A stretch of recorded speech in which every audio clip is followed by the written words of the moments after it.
Adi les gourmands. Aujourd'hui, on se retrouve en compagnie d'Aurélie Debord, demi-finaliste du Limousin Golden Trophy de la saison précédente et récemment médaillée bronze, médaillé bronze à Alain Chartier à Vannes, aux côtés de Romain Baudry, lui aussi demi-finaliste dans la catégorie ado.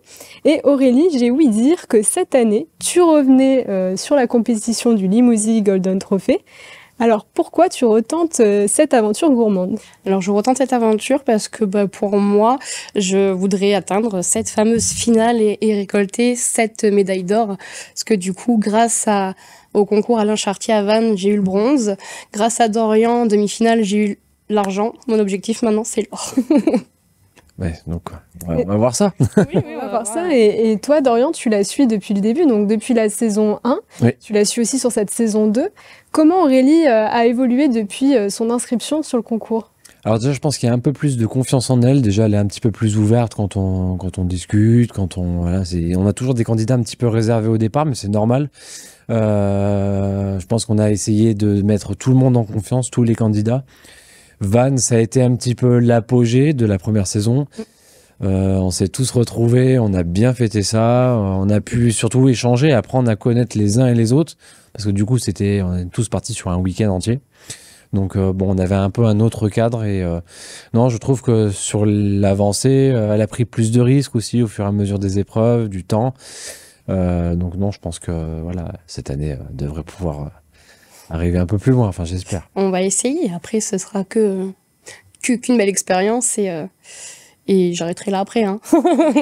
Ou sinon tu rejoindras l'association. Avec plaisir. Aurélie, tu es venue aujourd'hui avec une recette à partager à nos téléspectateurs et nos téléspectatrices. Est-ce que tu peux un petit peu nous parler de cette recette? Alors ma recette, j'adore la tarte au citron. Et j'adore aussi les entremets. Lorsqu'on a fait les sélections pour la 2e édition, j'ai pu dire à Dorian et tous les autres chefs qui étaient présents que j'adorais faire les entremets. Et du coup, j'ai allié les deux. J'ai fait mes citrons trompe-l'œil en entremets avec un insert basilic.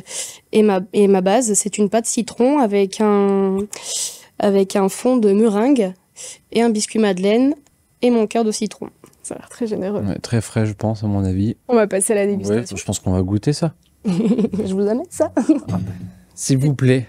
Et le citron, est-ce que ça vient de ton enfance ou tu as une histoire particulière avec le citron? Oui, je n'aimais pas ça du tout avant. Ah, comme quoi? Et du coup, j'ai découvert ma façon de faire la tarte de citron. Et maintenant, je crois que je pourrais en mettre partout. Ah oui, vraiment. Ah oui, ça a été une révélation. Et c'est grâce à la tarte au citron que... Tarte citron, j'ai goûté le Combava, j'ai goûté plein d'autres sortes de citrons. Et c'est vrai que ça m'a apporté quelque chose... En plus, gustativement, du coup, j'ai aimé... Et donc maintenant, t'en mets partout? Partout, ouais, voilà, c'est ça. C'est que dès que j'ai l'occasion d'en faire, j'en fais un petit peu. Ok. On est pas mal. Alors, sur la cuisson de la pâte, par contre, il aurait fallu peut-être pousser un tout petit peu plus. Ok. Et ce que tu peux faire pour tout ce qui est pâte comme ça, c'est de napper un peu de beurre cacao. D'accord. Ça permet de protéger ta pâte et de l'imperméabiliser.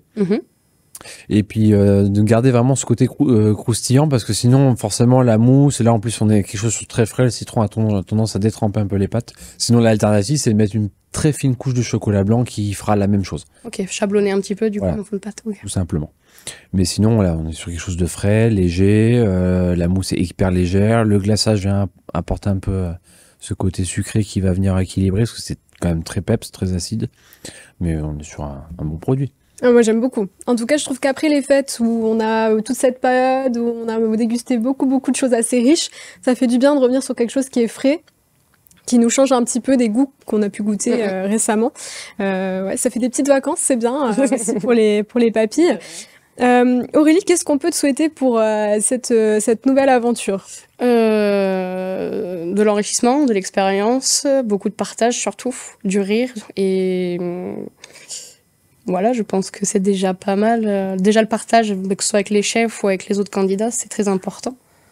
Donc, pour moi, ça va être... Ce qui serait fort, c'est quand même qu'ils arrivent tous les deux en finale avec Romain, puisque Romain reparticipe encore cette année. Aussi. Donc, ça serait très, très drôle. Surtout qu'on est encore un petit peu en lien, donc... Oui, donc bon, il y aura... On arrive à discuter Donc on va vous souhaiter d'aller loin tous les deux. En tout cas, on suit ça de près. Si ça se trouve, elle va refaire Van l'année Et si prochaine. ça se trouve aussi. En tout cas, on te souhaite plein de bonnes choses, Aurélie. On Merci, te c'est remercie gentil. d'avoir été parmi nous durant cette émission. On le rappelle, la recette est à retrouver en description de la vidéo pour que vous puissiez la refaire chez vous. Et donc, du coup, on attend vos réalisations avec le hashtag Limousin Golden Trophy.